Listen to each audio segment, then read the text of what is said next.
ગામમાં રાતોરાત બમ્પ બનાવી દેવાતા હાલાકી પડી છે। રોડ પર બમ્પથી વાહનો ઉછળ્યા હતા। આ બમ્પ બનાવવાના કારણે ત્યાંથી જે વાહનો પસાર થાય છે એ વાહનોનો વિડીયો પણ વાયરલ થયો છે। કચ્છના ગાંધીધામના ટાગોર રોડ પર લીલા હોસ્પિટલ અને ગુરુકુળ ગેટ નજીક રાતોરાત બનાવવામાં આવેલા આ બમ્પર વાહન ચાલકો માટે મુશ્કેલીનું કારણ બન્યા છે અને અનેક વાહનો આ બમ્પ પરથી જ્યારે પસાર થાય છે, ઝડપથી જવા માંગે છે ત્યારે હવામાં ઉછળતા હોય એ પ્રકારનો વિડીયો સોશિયલ મીડિયામાં વાયરલ થઈ રહ્યો છે। કારણ કે ઘણાને ખબર નથી કે અહીંયા બ્રેક બમ્પર છે અને તેના કારણે ઘણા લોકો સ્પીડમાં ગાડી અને વાહનો હંકારે છે અને પછી ત્યાંથી વાહનો ઉછળતા હોય એવા દ્રશ્યો સામે આવે છે। સ્થાનિકોમાં આ બમ્પની ઊંચાઈ અને તેની ડિઝાઇન અંગે ચર્ચાઓ શરૂ થઈ છે। તો રોડ પર બમ્પથી વાહનો ઉછળી રહ્યા છે। આ તસવીરો તમે જોઈ શકો છો। બની શકે કે અહીંયા વાહનો ખૂબ પસાર થતા હોય, ટ્રાફિકથી ધમધમતો વિસ્તાર હોય એટલે આ બમ્પ બનાવવામાં આવ્યો હોય જેથી અહીંયા કોઈ અનિચ્છનીય બનાવ અકસ્માત ન થાય। પરંતુ આ જે બ્રેક બમ્પર બનાવવામાં આવ્યો છે તેની ખાસ વાહન ચાલકોને જાણકારી નથી હોતી। દૂરથી આવે છે તો પણ એ બમ્પ દેખાતો નથી અને રૂટીનમાં જે વાહન ચાલકો ત્યાંથી પસાર થાય છે એ સ્પીડમાં જતા હોય છે। સાબરકાંઠામાં રફતારના રાક્ષસો બેફામ છે। હિંમતનગરના પોલો ગ્રાઉન્ડમાં બેફામ કારનો કહેર જોવા મળ્યો। ઘર આગળ બેઠેલા 3 લોકોને અડફેટે લીધા। રાત્રિ દરમિયાન ઘર આગળ બેઠા હતા એ દરમિયાન આ ઘટના બની। ત્રણેયને સારવાર માટે હોસ્પિટલ ખસેડાયા। સ્થાનિક પોલીસે કાર સહિત ચાલકને ઝડપી લીધો। અકસ્માતની આખી ઘટના સીસીટીવીમાં કેદ થઈ છે। આ તસવીરો જુઓ। સાબરકાંઠાના હિંમતનગરના પોલો ગ્રાઉન્ડનો આ બનાવ છે જ્યાં એક રાત્રિ દરમિયાન ઘર આગળ બેઠા હતા એ દરમિયાન ત્રણેયને સારવાર માટે હોસ્પિટલમાં ખસેડાયા હતા। 3 લોકોને અડફેટે લીધા હતા। કારનો આ કહેર, કેટલી સ્પીડમાં આ કાર આવતી હતી કે જે બેઠેલા 3 લોકો હતા તેને પણ અડફેટે લઈ લે છે। જો કે આ તમામ 3 લોકો છે તે ઇજાગ્રસ્ત થયા છે।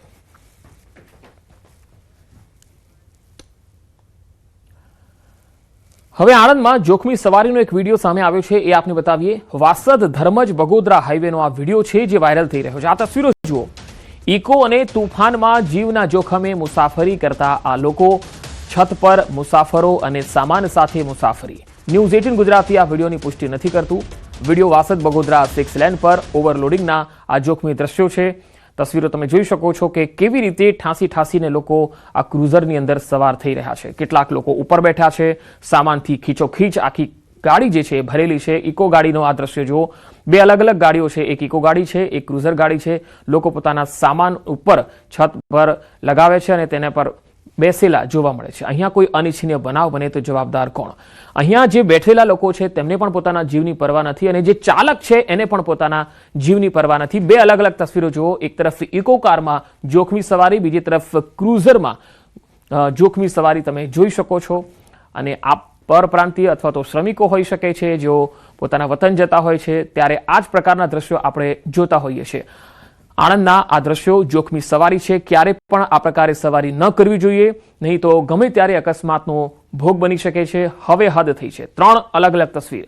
ગાંધીધામમાં જે બમ્પ બનાવાયો છે એ થોડો જોખમી લાગી રહ્યો છે અને તેના કારણે વાહનો ઉછળે છે।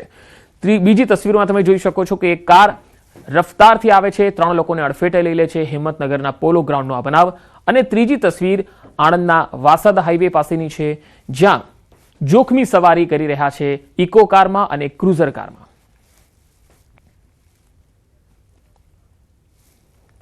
નર્મદામાં ડેડિયાપાડાની બેઠકમાં સાંસદ મનસુખ વસાવા વિફર્યા છે। પોતાની જ પાર્ટીના કાર્યકર્તાઓ પર આકરા પ્રહાર કર્યા। પાર્ટીના કેટલાક લોકો તરફથી સહકાર ન મળતો હોવાનો આ સાંસદે આક્ષેપ લગાવ્યો। સમય આવશે ત્યારે ખુલ્લા પાડીશ। મનસુખ વસાવા કહે છે કે દારૂ જુગારના અડ્ડા ચલાવનારાઓને હું ચેતવણી આપું છું। તેમણે એવું કહ્યું કે આવા લોકો જ સમાજને નુકસાન કરે છે। પક્ષ કે પદની પરવા વિના કાર્યવાહીનો ઇશારો તેમણે કર્યો। ગમે તે પક્ષ હશે હું જાહેરમાં ખુલ્લા પાડીશ। વિરોધ પક્ષ નહીં, પોતાના જ લોકો નડે છે એવું પણ તેમણે કહ્યું।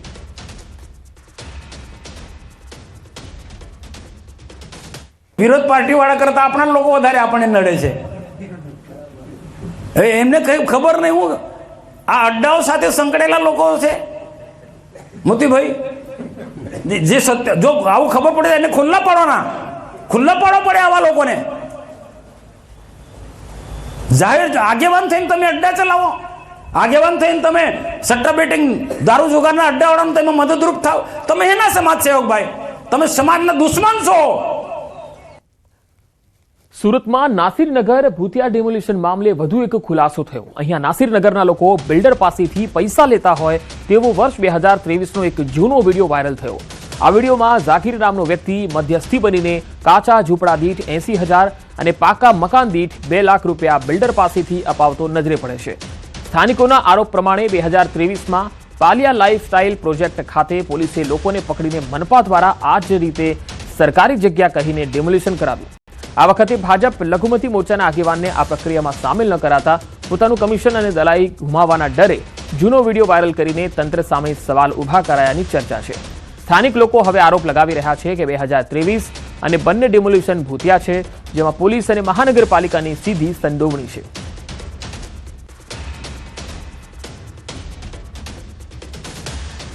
તો 2023નો ડિમોલિશનનો આ વિડીયો છે જે સામે આવ્યો અને 2023ના વિડીયોને લઈને સ્થાનિક તંત્રની ભૂમિકા છે તેને લઈને સવાલ ઉઠી રહ્યા છે. સ્થાનિકોએ સ્થાનિક તંત્ર સામે સવાલ પણ ઉઠાવ્યા છે. સ્થાનિકોનો આક્ષેપ છે કે પોલીસ અને મનપાની સંડોવણી છે. નાસિરનગર ડિમોલિશન મામલે આ વધુ એક ખુલાસો. બે અલગ અલગ તસવીરમાં તમે જોઈ શકો છો 2023નો જે વાયરલ વિડીયો છે.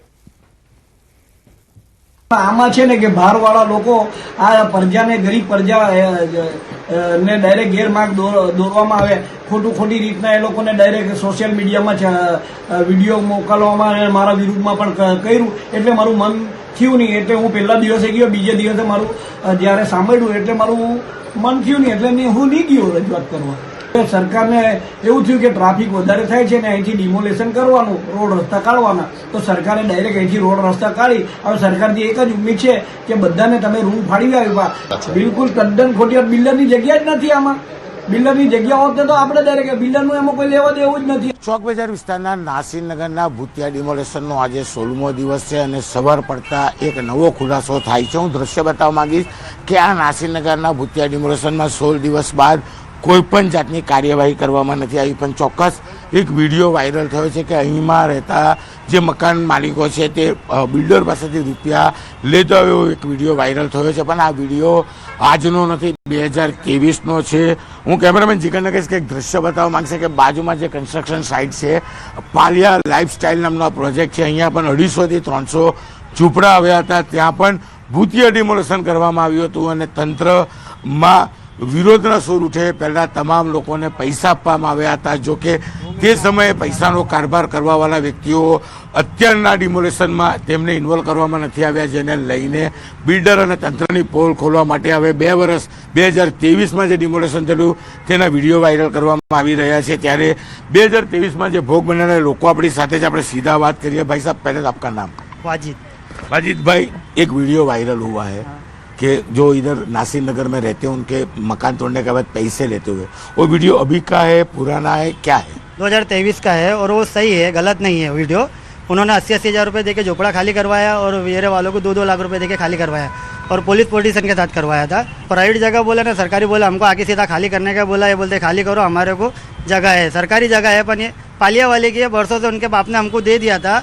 ये जगह गरीबों को दे दिया है, उठा के लेके चले गए. मेरे पापा को लेके चले गए, उसके पीछे हम दौड़े तो हम भी चले गए. उतनी देर में फिर यहाँ बुलडोजर फिरा दिया. सरकारी जगह बोली थी और हमारे को ये बोला था कि अगर तुमने खाली नहीं किया तो यहाँ से सरकारी आके उठा के तुम्हारे को ले जाएंगे पुलिस वाले. अभी नहीं आ रहे क्योंकि पहली बार का जो वीडियो हुआ वो वायरल था ना, इनको पता चल चुका है कि पहले जो इन्होंने खाए थे, जो अब इनको वो था कि भाई हजू मेरे को मिलेगा, पर अब वो नहीं मिला, इसलिए वायरल कर दिया. वो वीडियो इसीलिए वायरल हो चुका है.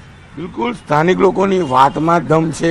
2023માં જે આગેવાનો વચ્ચે રહ્યા હતા, કમિશન ખાધું હતું, એ કમિશન લોકોને આ ફેરી નથી રાખ્યા. એટલે 2023નો વિડીયો વાયરલ કરવામાં આવ્યો છે. એટલે કે પહેલી વખત ભૂતિયા ડિમોલેશન નથી થયું ને ભૂતિયા ડિમોલેશન સીધી રીતે પોલીસની હાજરીમાં મહાનગરપાલિકાએ બિલ્ડરના ફાયદા માટે કર્યું છે એવું સ્પષ્ટપણે દેખાય છે. તે છતાં પણ તંત્ર કાર્યવાહી નથી કરતું. કેમેરામેન જીગર ગુગલ સાથે કીર્તેશ પટેલ, ન્યૂઝ 18 ગુજરાતી, સુરત.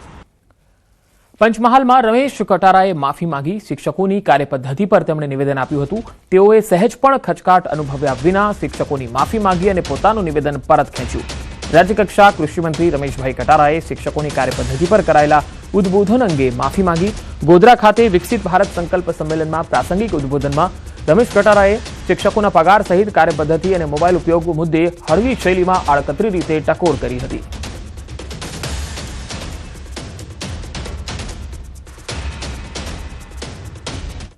નમસ્કાર શિક્ષક મિત્રો, જ્યારે ગોધરા સંમેલન રાખ્યું હતું ત્યારે મારા વખતે મારાથી કંઈક બોલાઈ ગયું હોય તો હું શિક્ષક મિત્રોને માફી માંગુ છું અને મારા શબ્દો હું પાછો કહેશું છું. શિક્ષક મિત્રો, જ્યારે ગોધરા સંમેલન રાખ્યું હતું ત્યારે મારા વખતે મારાથી કંઈક બોલાઈ ગયું હોય તો હું શિક્ષક મિત્રોને માફી માંગુ છું અને મારા શબ્દો હું પાછો કહેશું છું. તો મંત્રી રમેશ કટારાએ માફી માંગ્યા બાદ પ્રતિક્રિયા આવી. રાષ્ટ્રીય શૈક્ષિક સંઘના પ્રમુખે નિવેદન આપ્યું. મંત્રીજીએ ખુલ્લા દિલથી માફી માંગી લીધી છે. શિક્ષકોના મનમાં મંત્રીજી વિશે રાગ દ્વેષ નથી. સાથે મળીને સારા શિક્ષણ માટે કામ કરીશું. શિક્ષકો પ્રત્યેની સંવેદના દાખવી છે. ખુલ્લા દિલે શિક્ષકો પ્રત્યે બોલાયેલા વચનો એ પાછા ખેંચ્યા છે અને સમગ્ર શિક્ષક સમાજની માફી પણ માગેલી છે. શૈક્ષિક મહાસંઘ રમેશભાઈ આ કટારાના આ વક્તવ્યને આવકારે છે. ખેડૂતોની ચિંતામાં વધારો કરતા એક સમાચાર આવી રહ્યા છે. ચોમાસું ગુજરાતમાં આગમનની સામાન્ય તારીખ જે છે એ 15 જૂન છે, પરંતુ ગુજરાતમાં ચોમાસાના આગમનની તારીખ હજુ સુધી ચોમાસાના આગમનના એંધાણ નથી દેખાઈ રહ્યા. હજુ પણ એકાદ સપ્તાહ રાહ જોવડાવી શકે છે ચોમાસું. ચોમાસા માટે મોટાભાગના પરિબળ પ્રતિકૂળ છે. ધીમે ધીમે કેટલાક પરિબળ અનુકૂળ થવાની સંભાવના છે. તો વધુ માહિતી મેળવીએ. સંવાદદાતા લખમણ પટાડ જોડાયા છે. લખમણ, 15 જૂનમાં આમ તો ગુજરાતમાં ચોમાસું આવી જતું હોય છે, પછી છેલ્લી તારીખ 23 જૂન પણ આવી, પરંતુ શું કારણ છે કે નક્કી સમય કરતા મોડું આવી રહ્યું છે ચોમાસું? જી પંકજ, બિલકુલ અત્યારે ખેડૂતોના શ્વાસ અધર ચડી ગયા છે, કેમ કે ચોમાસું 15 જૂન સુધીમાં ગુજરાતમાં એન્ટ્રી કરી લેતું હોય છે, પરંતુ અત્યારે હાલ 15 જૂન સુધીમાં જે ચોમાસું છે એ માત્ર ને માત્ર દક્ષિણ મહારાષ્ટ્રના જે ભાગો છે, હજુ મુંબઈ સુધી પણ ચોમાસું નથી પહોંચ્યું, એટલે ખેડૂતોની ચિંતા વધારે વધી છે. 4 જૂને દેશમાં ચોમાસાની સત્તાવાર રીતે એન્ટ્રી થઈ હતી, પરંતુ 11 દિવસ વીતી ગયા છે, હજુ કેરળથી ચોમાસું ગુજરાત સુધી નથી પહોંચ્યું. સામાન્ય રીતે 1 જૂને કેરળમાં ચોમાસાની એન્ટ્રી થતી હોય છે, પરંતુ આ વખતે 4 દિવસ મોડી થઈ, એટલે ખેડૂતોને આશા એવી હતી કે ભાઈ ચોમાસું છે એ ગુજરાત સુધી ઝડપથી પહોંચશે, પરંતુ મહારાષ્ટ્ર પહોંચ્યા બાદ ચોમાસાની ગતિ મંદ પડી અને અરબ સાગરની જે શાખા છે તે ધીમી પડી જતા અરબ સાગરની શાખા છે છેલ્લા 5 દિવસથી મહારાષ્ટ્રના જે સોલાપુર વિસ્તારના આસપાસનો વિસ્તાર છે ત્યાં સ્થિર થયેલી છે, અને એટલા માટે જ અત્યારે જે ગુજરાતમાં ચોમાસાની એન્ટ્રી થવી જોઈતી હજુ સુધી નથી થઈ. અને જે ચોમાસાને લઈને જે પરિબળો હોય છે તે હાલ તમામ મોટાભાગના જે પરિબળો છે તે પ્રતિકૂળ જોવા મળી રહ્યા છે. એટલા માટે જ જે માત્ર ગુજરાત જ નહીં, દેશમાં પણ વરસાદની જે પ્રવૃત્તિ હોવી જોઈએ, જે વરસાદ થવો જોઈએ, જે ગતિવિધિ જોવા મળવી જોઈએ એ જોવા નથી મળી રહી. છૂટોછવાયો વરસાદ જરૂર દેશના અનેક વિસ્તારોમાં પડી રહ્યો છે, પરંતુ જ્યાં ચોમાસાની એન્ટ્રી થઈ છે, તમિલનાડુ છે, કર્ણાટક છે, મહારાષ્ટ્ર છે, કેરળ છે, આ જે રાજ્યોમાં છે ચોમાસું ભરપૂર જામવું જોઈએ, એના બદલે હજુ ચોમાસું મંદ ગતિએ ચાલી રહ્યું છે. ત્યાં જેટલા પ્રમાણમાં જેટલી તીવ્રતાથી વરસાદ પડવો જોઈએ, જે પૂર આવવું જોઈએ પહેલા જ વરસાદમાં, એ પ્રમાણનો વરસાદ હજુ જોવા નથી મળી રહ્યું. એનું એકમાત્ર કારણ એ છે કે જે ચોમાસાને લઈને જે પરિબળો છે, જે ચોમાસાને વેગ આપતા હોય છે, તમામ પરિબળોમાં મોટા ભાગના પરિબળો છે તે નબળા છે, અને જે હવામાન નિષ્ણાતો છે તેમની આશા છે કે આગામી સમયમાં આ જે ચોમાસાને જે વેગ આપે એવા છે, ચોમાસાને બળ આપે એવા પરિબળો છે તે લગભગ હવે ધીમે ધીમે આ સપ્તાહમાં અનુકૂળ થશે, અને આવતા સપ્તાહ સુધીમાં ગુજરાતમાં ચોમાસાની સત્તાવાર રીતે એન્ટ્રી થઈ શકે છે. હાલ જે એમજીઓ છે તે ફેઝ 8 થી ફેઝ 1 માં આવી રહ્યો છે, એટલે કે મતલબ ભારતની નજીક આવી રહ્યો છે. એટલે હવામાન નિષ્ણાતો એવી આશા વ્યક્ત કર્યા છે કે જો એ જ પ્રમાણેની સ્થિતિ રહી તો એમજીઓ આવશે, અને જે જૂનના અંત સુધીમાં જૂનનું છેલ્લું સપ્તાહ છે ત્યાંથી લઈને જુલાઈના પહેલા સપ્તાહ સુધીમાં ગુજરાતમાં સારો એવો વરસાદ જોવા મળી શકે છે. હવામાન નિષ્ણાતો એવું પણ જણાવી રહ્યા છે, જે ખેડૂતો માટે એક રાહતના સમાચાર હોઈ શકે છે, કે ભલે ચોમાસું થોડું એકાદ સપ્તાહ મોડું આવશે ગુજરાતમાં, પરંતુ ચોમાસાની શરૂઆત ધમાકેદાર થશે અને પહેલો વરસાદ છે તે સારો થઈ શકે છે. પંકજ. જી લખમણ, આભાર માહિતી આપવા માટે.